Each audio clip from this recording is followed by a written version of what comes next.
answer that you know all, or you don't understand anything, you don't know what to ask? Yes? Do you still have your own business? You're still working? Am I still on business? Yeah, half, yes. I don't run my business, but I still keep on some of my investments. Yes. Some of my family members will look after, but I wrap up the business which I used to look after myself. What was it? That was a trade show, organizing trade shows, exhibitions. Yeah.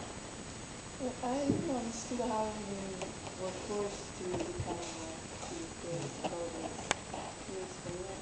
Why I first went into politics? Yeah. Well, it's like this.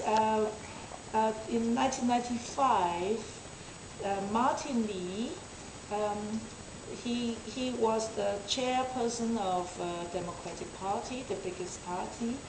He's the most popular member in the term before. It's what we call the king of votes. He got the most number of votes in the year before.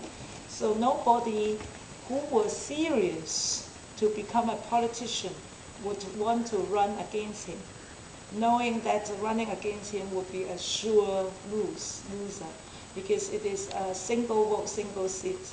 So only one would win out. Okay? So it ended up nobody contest against him.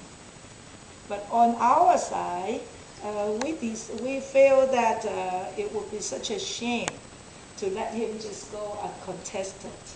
So they wanted to find somebody to contest against him. And obviously they had to find somebody who has the slightest chance of getting a bit more votes from him. And so they chose me for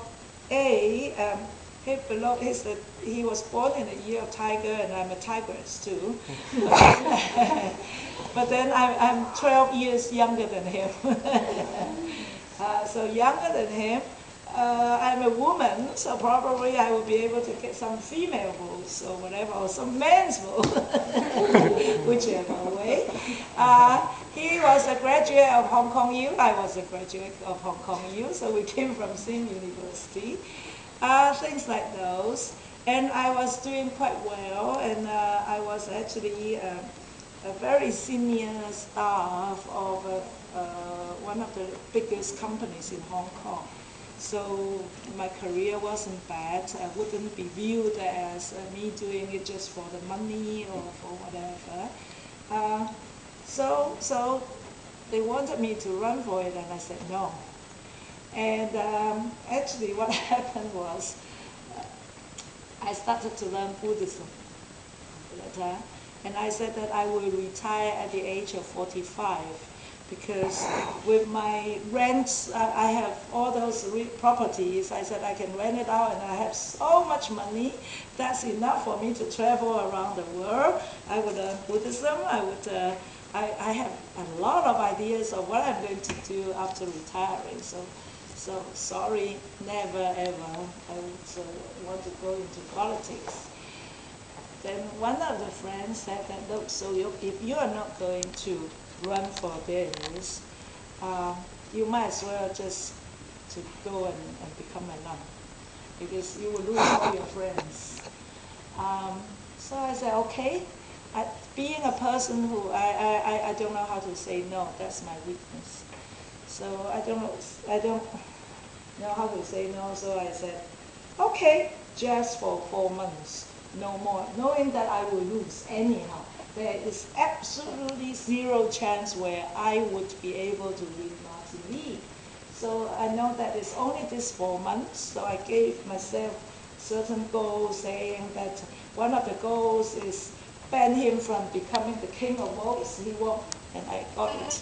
Okay, and so on and so forth, and then I lost, obviously, in 1995. But the problem is I lost it so well. Everybody was predicted that I would get maximum 5% of the votes, because he was so popular. somebody was saying that he would get 99% of the votes. I'm saying the maximum is I would get 5 and he got 95. But then at the end of the day, I got 27 something. As somebody who had never ever run for any election, I never even ran for district council election, and nobody knows me at all. So 27 something was actually at that time quite a bit of achievement, and therefore they won't let me go in 1997. And I said, no way, I promised just for 4 months and no more. Actually, I was back to my own business and doing quite well as an adult, but planning again, I should be retiring and so on. And that's how it was. And no, then they came to say, only for 1 year, because this year is provisional legislature. There isn't that much work, it's more like a watchdog. Not much work, you can continue with your own businesses the way you like to and so on. So I said only 1 year, no more. But then in that year, that's the time when I said that the government came to ask for 1.7 billion to complete the first phase of SSDS, and that was the time I really got interested. Since I always tell people the day I quit my NETCO, unless I get, poor health or any other reasons. Otherwise, if you see me not getting interest in the electrical work, would be either Hong Kong's environmental work becomes so well versed. I mean, I'm totally satisfied with the administration in environmental affairs. Then I will quit, because I feel my own mission today is to monitor the work of environmental work. Or I get so despair. I mean, I get so desperate. There is absolutely no way I can change the government on environmental affairs. Then I will quit also. But I think, viewing what is today, the chance is the later. I might quit because I can't change the government.